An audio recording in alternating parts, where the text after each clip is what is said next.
गौरव रणदिवे जी, इस अवसर पर vice chancellor madam Renu Jain, अब मैं कुलगुरु बोलूं तो ज़्यादा अच्छा रहेगा, कुलगुरु प्रोफेसर रेणु जैन जी,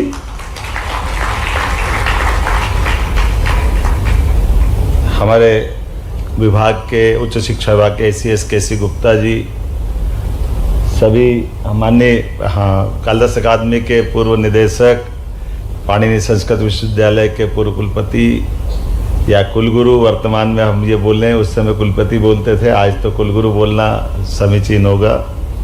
इस अवसर पर बहुत अच्छे ढंग से आपने विस्तार से आज की पूर्णिमा की व्याख्या की है।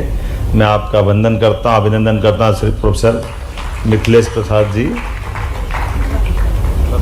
प्रसाद जी, सभी मंचस्थ EC मेंबर, जिला प्रशासन के अधिकारीगण, इस अवसर पर सम्मानित होने वाले समस्त कुलगुरुगण, प्राध्यापकगण, प्यारे मित्रों, विश्वविद्यालय के गुरु पूर्णिमा पर्व के इस अवसर पर मेरे साथ आज के इस अवसर पर 2 स्मृतियां जुड़ी हुई, और ये मैं मान के चलता हूँ कि आज का ये जो कार्यक्रम हुआ उसका अगर कहीं सूत्र पड़ा या बीज पड़ा है तो ये देवी अहिल्या का यही प्रांगण है जहाँ हमने ये निर्णय किया था, ये विचार किया था कि कुलपति का नाम बदल करके कुलगुरु करेंगे। कई कारणों से, उसमें से एक बड़ा कारण इंदौर में मेरे यहाँ रहने का भी था। मुझे इस बात का मन में संतोष भी है कि जब मैंने विचार किया तो मैं उच्च शिक्षा मंत्री था, और जब परिणति हुई तब मैं मुख्यमंत्री हो गया।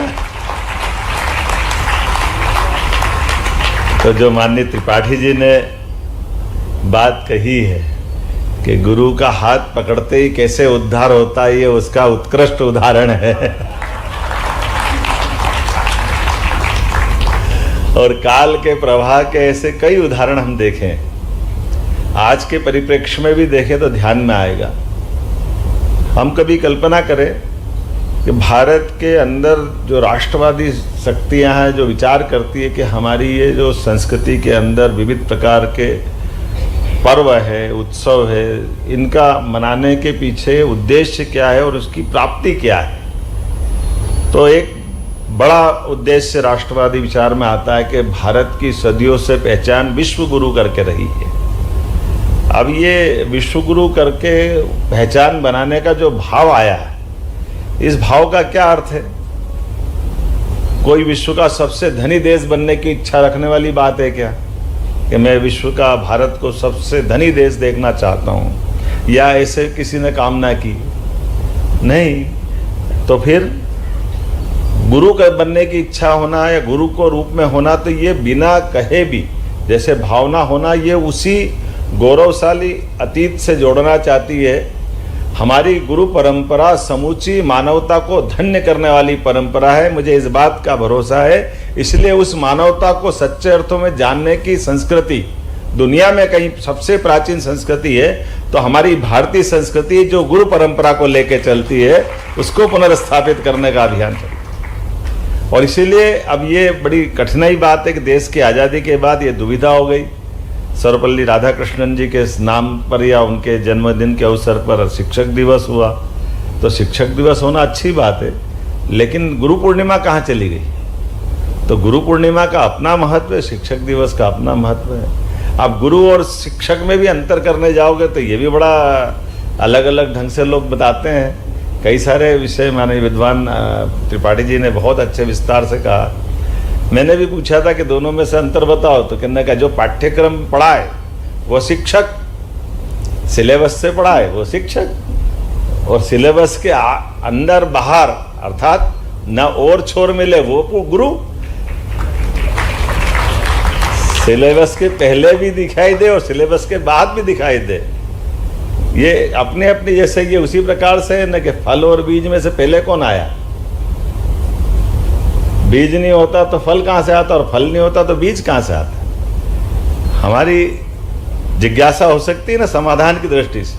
अब इसको हम कुछ उदाहरणों से समझ लें वर्तमान के दौर में कि हमारे यहाँ, मैं इस बात के लिए शुरू से इस पक्ष में रहता हूँ कि मकर संक्रांति, तो मकर संक्रांति हमारी खास करके बहनों के लिए, महिलाओं के लिए, सुहागन स्त्री के लिए, ये हमारे एक एक त्योहार हमारी उस जड़ों से जोड़ते जिसकी आवश्यकता है। तो मकर संक्रांति केवल हम पुरुष पतंग उड़ाएंगे ऐसा नहीं, तो हमारे यहाँ बहन बेटी कोई भी गरीब से गरीब भी होगी, वो 5 प्रकार के सामान तो कोई को देने में विश्वास करती है ना।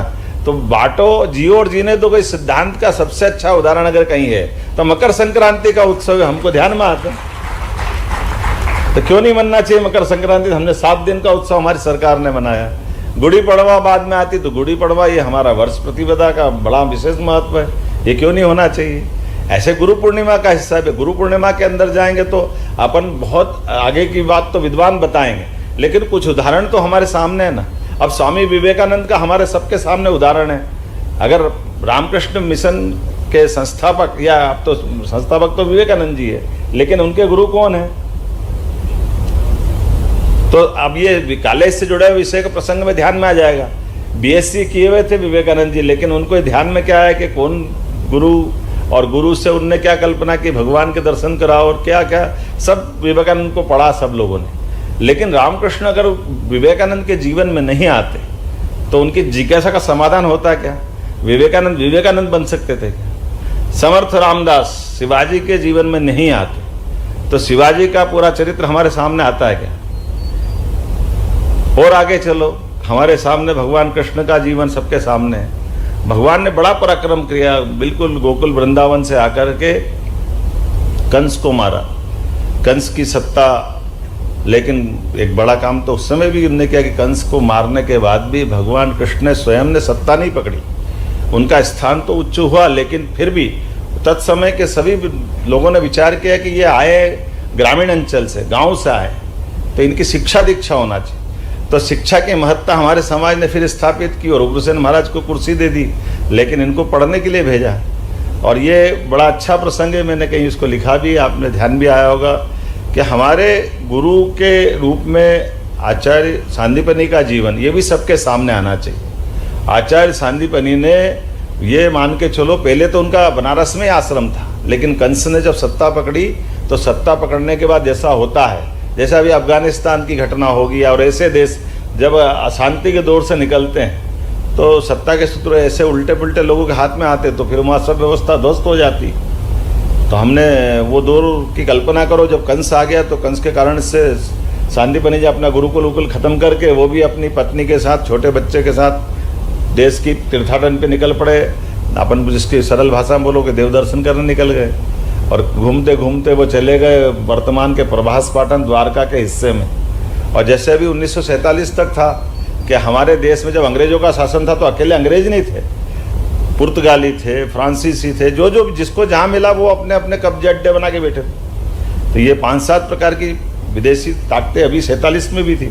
ऐसे उस दौर में भगवान कृष्ण जब वहाँ, वो ये कल्पना करो कि सब सांदीपनि जी घूमते घामते पहुँचे, तो सांदीपनि जी के साथ में छोटा बच्चा था, और छोटे बच्चे को तो ठीक है, लेकिन वहाँ जो लोग थे वो जामनगर अभी कहते हैं, लेकिन जाम को अब ऐसा ही मानते कि अपभ्रंश हो गया।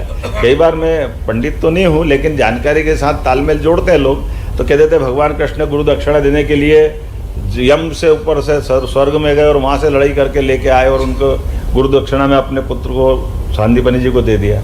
अब हम व्यावहारिक रूप से देखें कि भगवान अगर स्वर्ग में जाके करते तो फिर वो कृष्ण बन के क्यों आए? विष्णु भगवान के रूप में निपट लेते, कंस को पैदा ही नहीं होने देते। काय की कहानी है?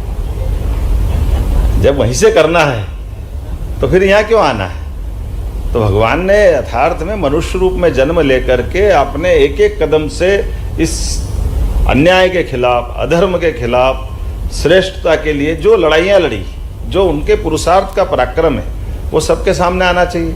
और इसीलिए भगवान कृष्ण ने जब शिक्षा ग्रहण करने सांदीपनि के आश्रम में आए, तब तक मैं जो बता रहा था कि सांदीपनि जी वो जो प्रभास पाटन का क्षेत्र में यम नाम की जाति के लोग थे, वो इस देश के नहीं थे और एक तरह से आतंकवादी मान लो।